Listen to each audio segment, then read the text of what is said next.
Hello and welcome to Firstpost Spotlight, where we bring you stories that matter to you from all across the world. From breaking news to the day's biggest controversies, we shed light on issues that shape our world. I'm Alison Lagrange, live from Durban, South Africa. Let's begin with the top headlines.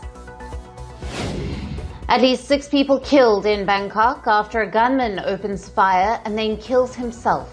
Police say they are investigating possible links to border clashes between Thailand and Cambodia. Poland scrambles military jets as Ukraine faces Russian missile and drone attacks near its border. Ukrainian President Zelensky says the country is strengthening air defenses to repel the assaults. China says it looks forward to ensuring reciprocity in trade with the United States, as top economic officials from Beijing and Washington prepare to renew negotiations in Stockholm. Bangladesh offers to buy 25 aircraft from US manufacturer Boeing, aiming to follow Indonesia's lead in securing a better trade deal with President Trump ahead of the 1st of August tariff deadline. And Venezuelan President Nicolas Maduro's party claims victory in nearly 2/3 of the mayoral seats in the oil-rich South American nation's local elections, further solidifying its hold on power amid economic turmoil.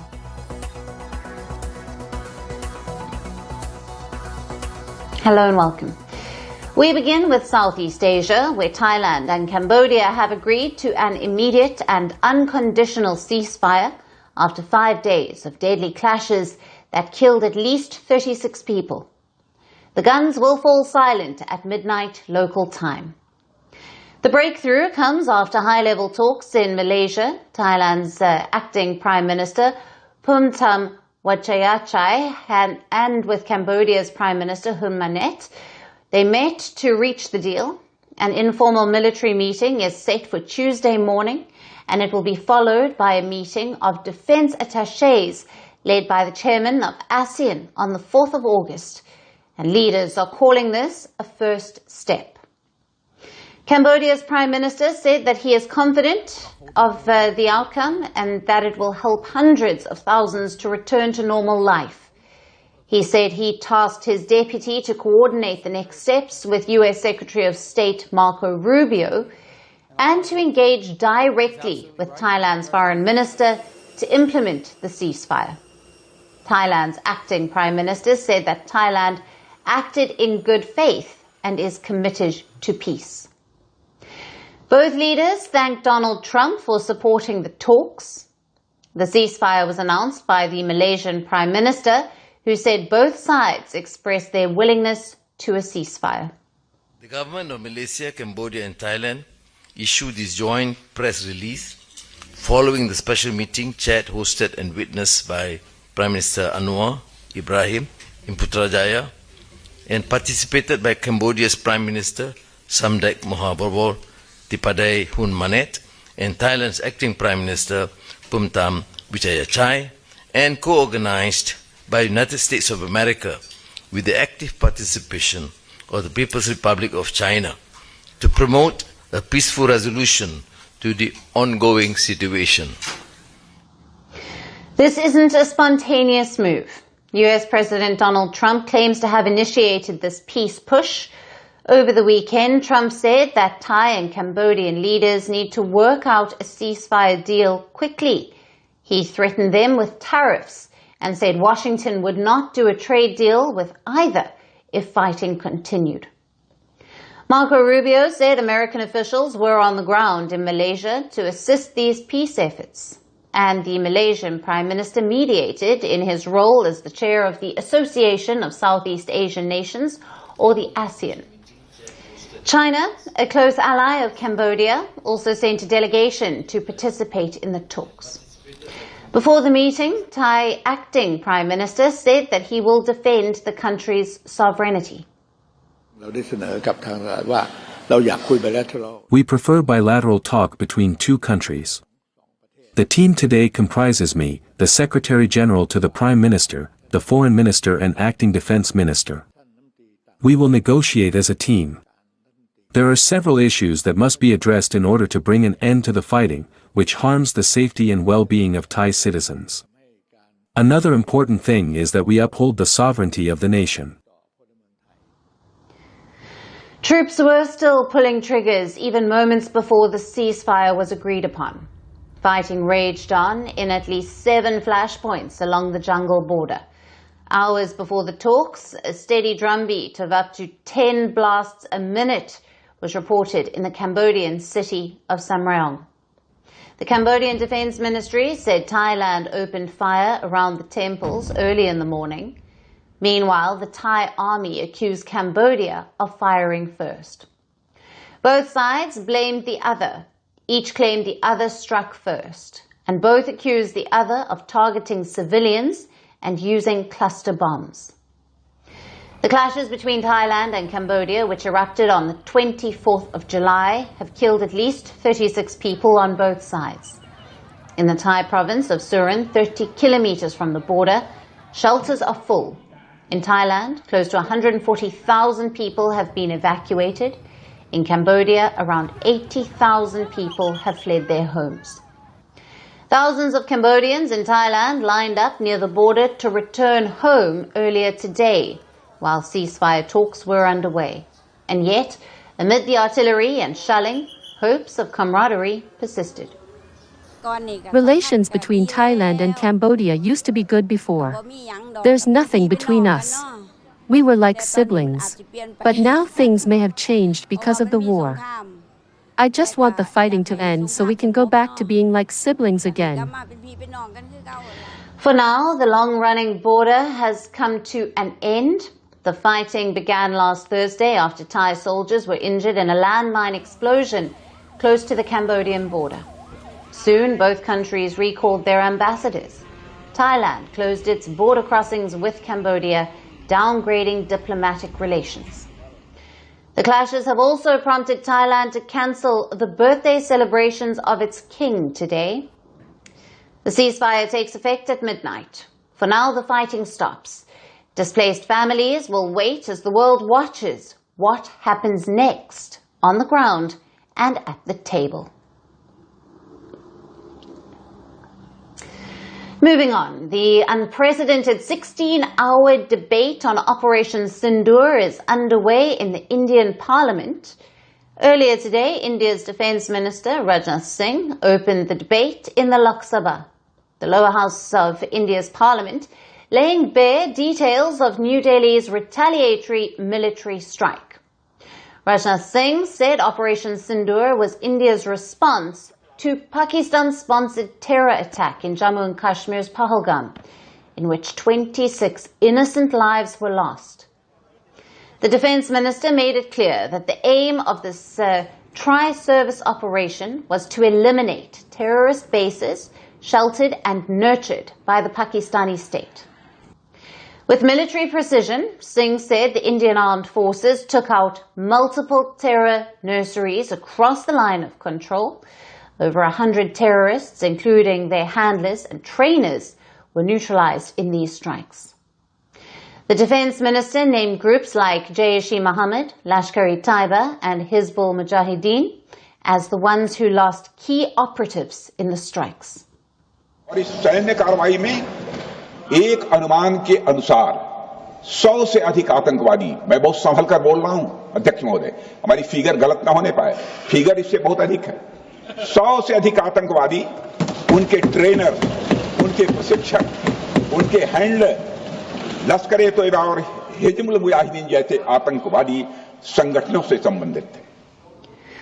Without directly naming US President Donald Trump, who has repeatedly claimed credit for India-Pakistan ceasefire, Rajnath Singh made it clear that India paused Operation Sindoor only after achieving its political and military objectives. He said there was no external pressure on the decision. Bharat ने कार्रवाई इसलिए रोकी क्योंकि conflict के पहले और उसके दौरान जो भी पॉलिटिकल और मिलिट्री ऑब्जेक्टिव्स तय किए गए थे उसे हम पूरी तरह से हासिल कर चुके थे. इसलिए यह कहना, यह मानना कि यह ऑपरेशन इसी दबाव में रोका गया था, यह बेबुनियाद है और सरासर गलत है अध्यक्ष। Stressing the non-escalatory intent of the operation, Rajnath Singh said the goal was never to capture Pakistani territory, but to serve justice to those who lost loved ones in Pahalgam. He said India did not seek war, but did demand that Pakistan bow to truth. He also warned that India would no longer be blackmailed by Islamabad's suggestion of using nuclear weapons against India. और यह operation उन मासूम परिवारों को न्याय दिलाने के लिए लॉन्च किया गया था जिन्होंने पाक स्पॉन्सर्ड टेररिस्ट अटैक्स में अपने प्रियजनों को खोया था। अध्यक्ष महोदय, ऑपरेशन सिंदूर का ओवरऑल पॉलिटिको मिलिट्री ऑब्जेक्टिव यह था कि आतंकवाद के रूप में प्रॉक्सी वार लड़ रहे पाकिस्तान को सजा दी जाए, और इसी वजह से आर्म फोर्सेज को पूरी आजादी दी गई थी कि वे अपने टारगेट खुद चुने और करारा जवाब दें। और इस ऑपरेशन का उद्देश्य कोई भी युद्ध छेड़ना नहीं था, बल्कि फोर्स के डिमॉन्स्ट्रेटिव यूज से एडवर्सरी को झुकने के लिए मजबूर करना था। In a powerful final remark that drew thumping desks across party lines, Rajnath Singh ruled out any possibility of dialogue with the state that officially pampers terrorists. He said, and I quote, Pakistan is caught in its own trap of terrorism. सभ्य मुल्कों के बीच बातचीत होती है अध्यक्ष महोदय, लोकतांत्रिक देशों में बातचीत होती है, पर एक ऐसा देश जिसके वजूद में लोकतंत्र का एक कतरा भी न हो और सिर्फ रिलीजियस फैनेटिसिज्म, टेररिज्म और हेट्रेड अगेंस्ट इंडिया हो, उसके साथ संवाद किसी भी सूरत में नहीं किया जा सकता। क्योंकि टेररिज्म की भाषा जो अध्यक्ष महोदय होती है वह खून, डर और नफरत है, संवाद नहीं। गोलियों की आवाज में संवाद की आवाज दब जाती है। जहां खून बहता है वहां बातचीत की गुंजाइश अध्यक्ष महोदय नहीं बचती। अध्यक्ष महोदय, पाकिस्तान की वर्तमान स्थिति अब जग जाहिर है। जिस देश ने आतंक को अपनी विदेश नीति का औजार बना लिया, वह अंततः अपने ही जाल में फंस जाता है। And this is just the beginning of the debate. Over the course of the 16-hour debate, Prime Minister Narendra Modi, External Affairs Minister S. Jaishankar, and Leader of the Opposition Rahul Gandhi are all scheduled to speak in Parliament. Their interventions are likely to further expose Pakistan's decades-old pro-terror policies on the global stage. Even as the parliamentary debate was underway, at least 3 terrorists suspected to be linked to the April 26th Pahalgam attack were killed in an operation in Jammu and Kashmir, meaning that both from the parliament as well as ground zero site of Pakistan-sponsored terror, New Delhi's message is echoing far and wide. Pakistan's use of terror as a policy instrument will be named, shamed, and deterred. Now, a new fighter jet is making headlines. It's called the KAAN. It's Turkish, and it is just bagging its first export deal. 48 jets. And the buyer? A country that has struggled for years to modernize its air force, Indonesia. The exact financial conditions of the deal haven't been disclosed, but it is reportedly valued at $10 billion. The deal was signed in Istanbul at the IDF Defense Fair. It's Turkey's first sale of its homegrown 5th-generation fighter jet. And it's a massive moment for President Erdogan's defense dreams. Turkey's vice president hailed the deal and said that the country is broadening the horizons of its defense industry with such deals. Under the deal, the aircraft will be delivered to Indonesia over a 10-year timeline. The contract also includes the establishment of new facilities in Indonesia to support local production. Turkish Aerospace Industries, which already maintains a presence in the country, will lead the industrial cooperation and localization efforts. Now, Turkey calls the KAAN a symbol of its defense independence and an answer to the American F-35s. It's a fifth-generation fighter jet built for stealth, long-range missions.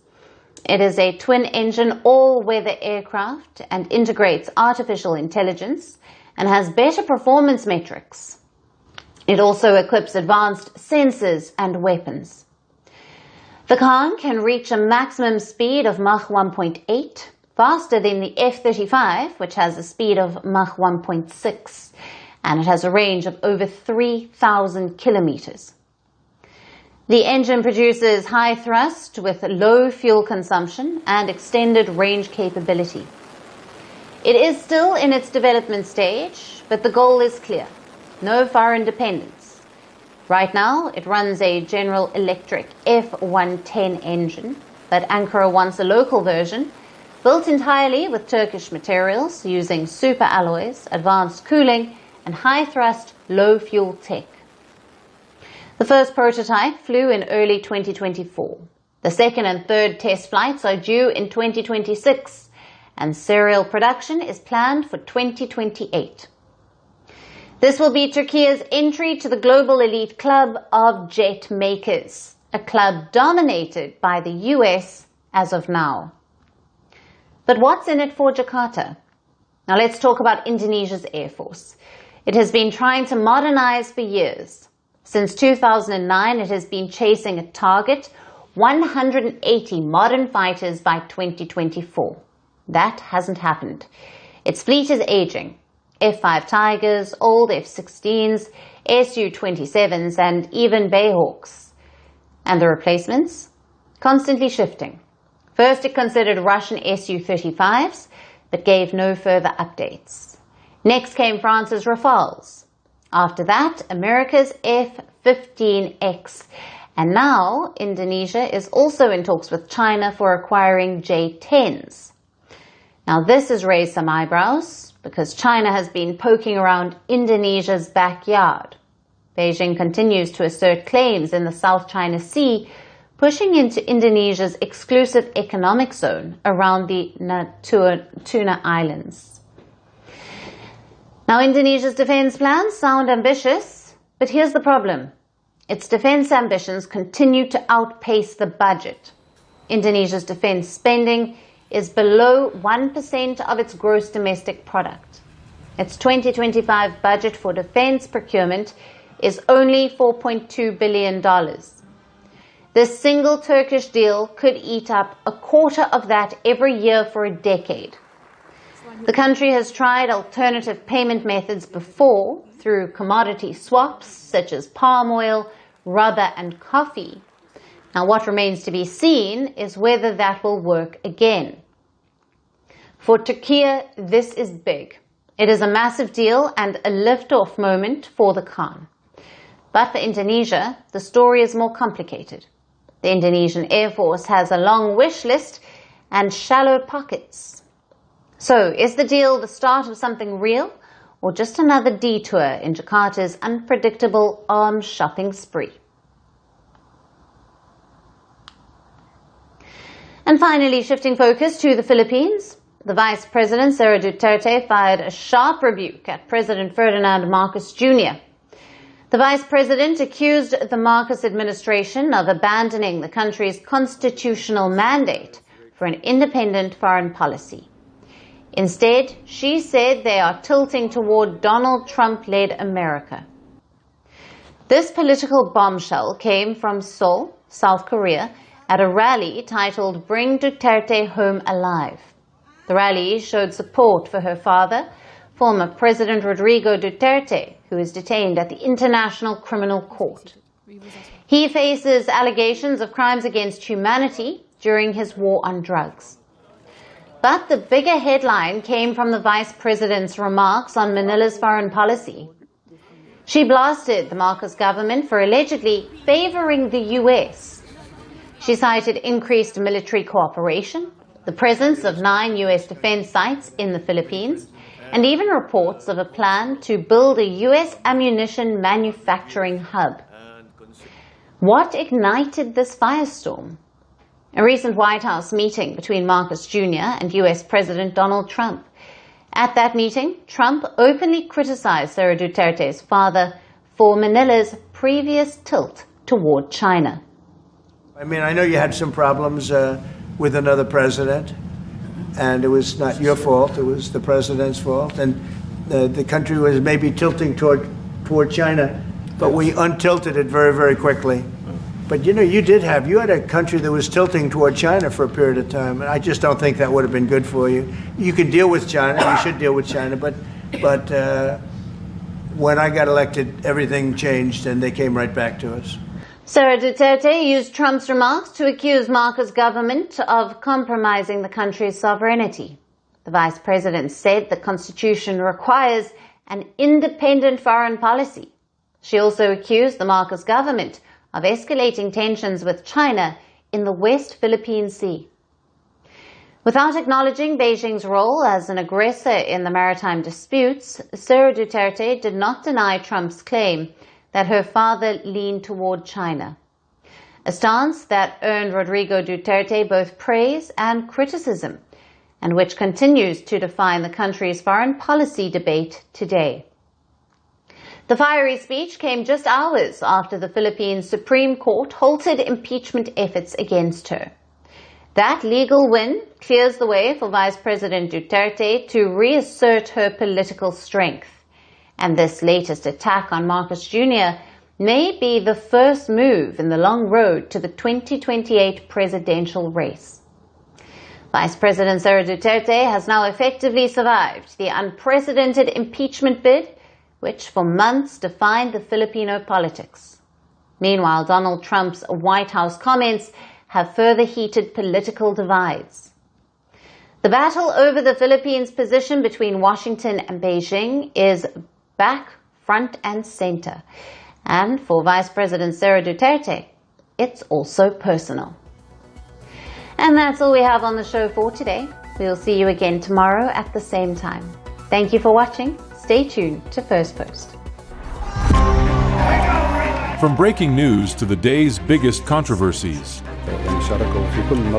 shedding light on the world's top headlines, detailed analysis on the stories that matter the most to you. Catch it all on Spotlight at 6 p.m. India time and 12:30 GMT, only on Firstpost.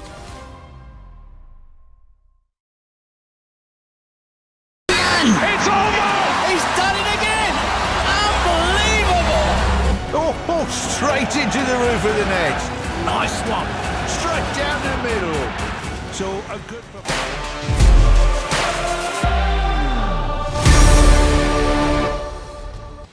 Welcome, you're watching Sports This Week. I'm Rupa Ramani and I'll get you the roundup of the biggest stories in the world of sports over the week that was, starting with this one. The simmering tensions between India and Pakistan reached a boiling point when